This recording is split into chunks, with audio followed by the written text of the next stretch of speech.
Hey guys, so today I got an awesome video for you, and I want to share with you basically things that maybe you didn't know when it comes to collecting Militaria. Just random subjects and topics and things some of you may have known, some of you might not have known, and everything. This is my fourth video, so if you get a chance, please check out the other three things you didn't know when collecting Militaria. And I think a lot of you guys will find this stuff interesting and everything. I always like for my videos to be informative as they can be. And I also like to get feedback as well from you guys. So if you will continue to support me, hit the like button, turn on the notifications. If you haven't already, please subscribe to me. I love making these type of videos. A lot of videos on the way that you're really going to enjoy. So without further ado, I'm going to go ahead and bring you in and let's get started. All right, so as you see, I've got some different things here on the table. I got a couple Navy jumpers, a couple helmets. I got a World War II dress jacket, a somewhat disassembled M1 carbine, and a couple $1 bills here.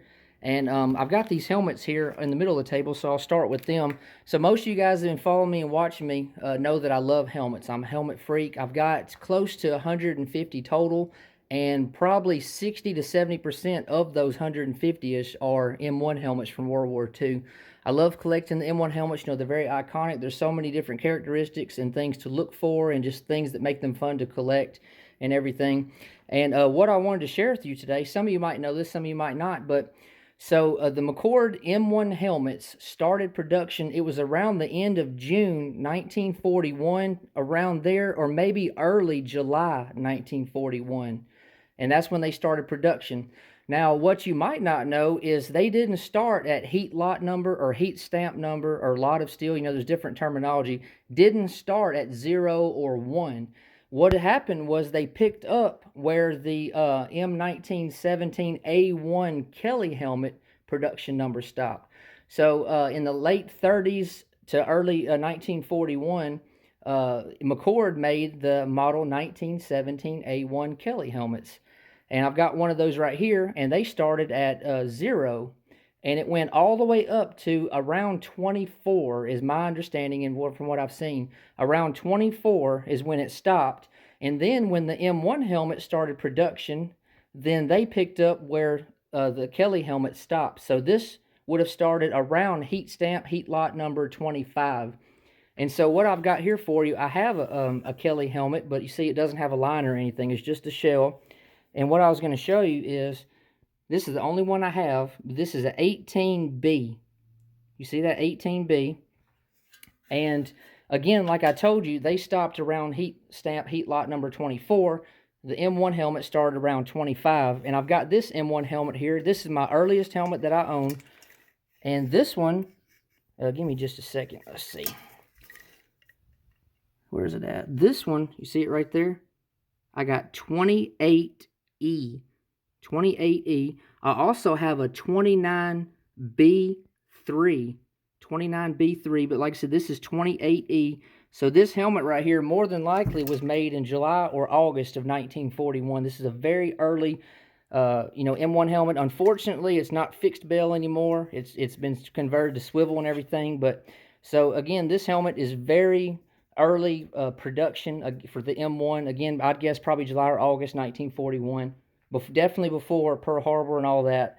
And again, this 18B probably could have been maybe around early 1941, maybe very late 1940. But so again, this stopped around 24. This started around 25 as far as production numbers. So just wanted to kind of throw that out there for you guys. And moving on here, as you see, I've got a couple $1 bills here. So, during the wars and stuff, there's what's called the short snorters. And basically what it is, soldiers, people they served with, people they flew with, or just came in contact with, they would sign like dollar bills and everything. And it was just a way, I guess like a memento type thing. But also what it is if someone asked you to see your short snorter and you couldn't produce it upon request, then basically you owed that person a dollar, or you owed them a drink. And so you always wanted to have this on you. It would be signed by, again, different service members you serve with, or you're around, or fly with, or whatever. But these are actually a couple $1 bills of my wife's.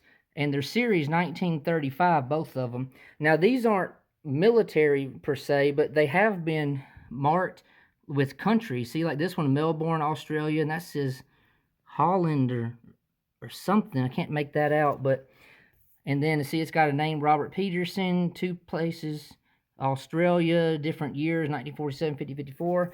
This one's written all over, which is not necessarily names, but it's pretty much like countries and stuff, front and back. I mean, it's just filled out, and it's really awesome. It's actually got 1944 on there, but you see Snorter Ray, so this one could have been military related.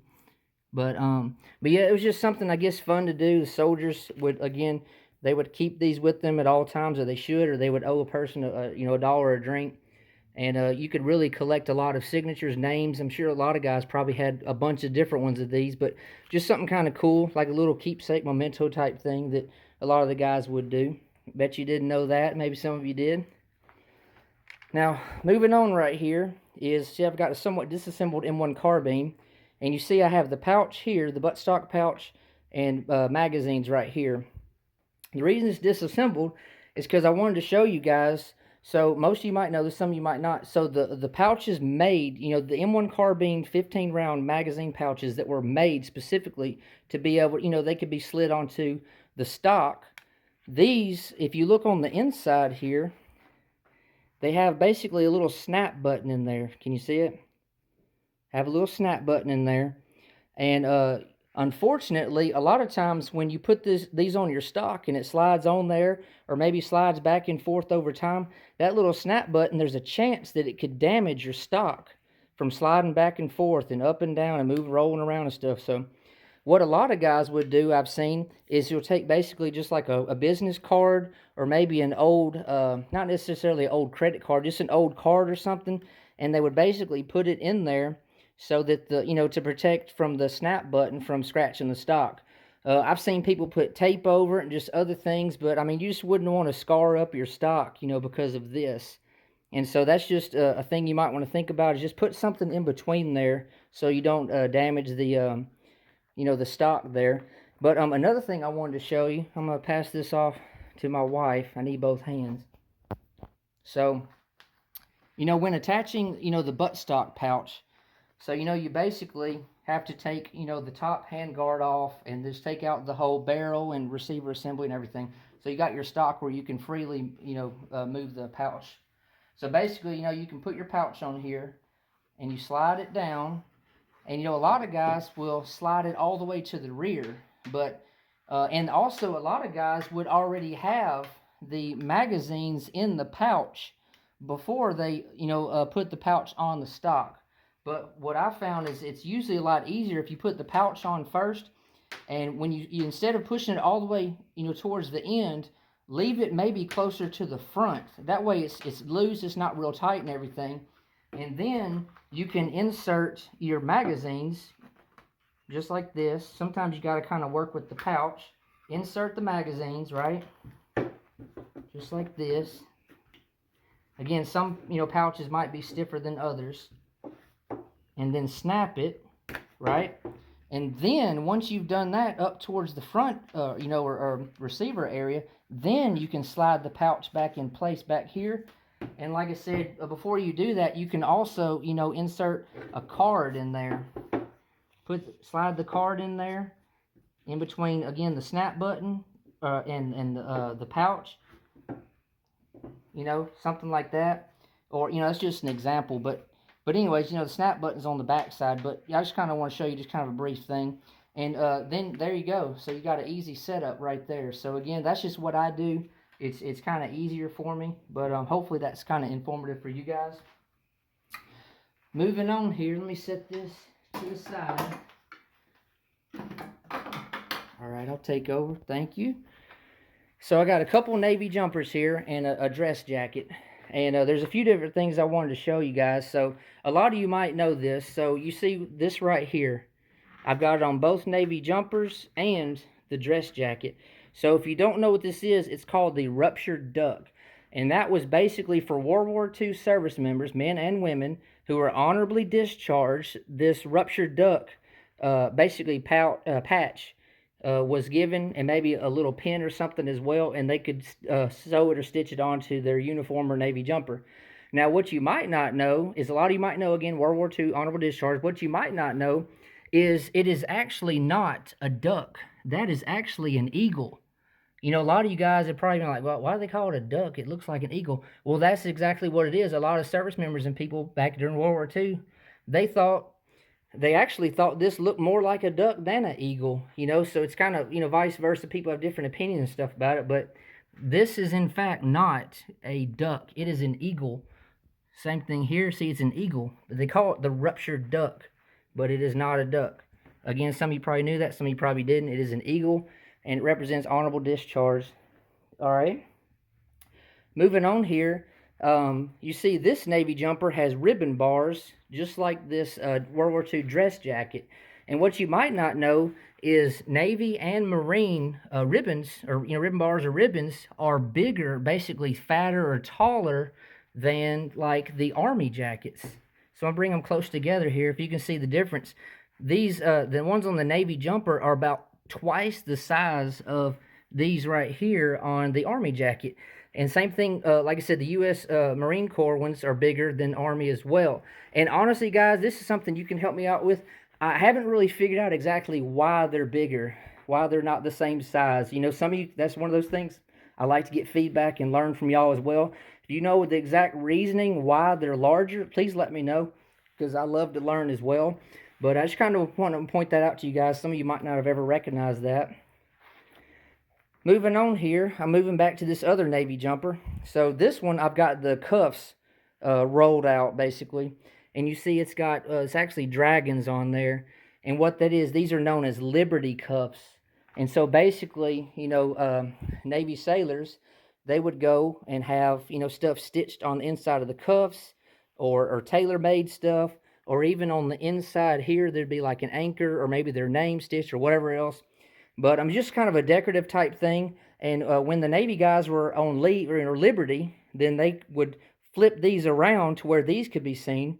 And, you know, just way, I don't know, necessarily showing off or just looking cool, or whatever you want to call it. But I've seen some, I've got another one with a mermaid on there, and this is a dragon. I've seen so many different designs and everything, but these are called Liberty cups. So if you have a Navy jumper and you flip the cups like these are, you roll them out, you see something like this, they were done for or by the sailor when he's on Liberty. And again, I've got some other ones that have different designs on the inside as well, could have been reversed, but something kind of cool right there you might not have known.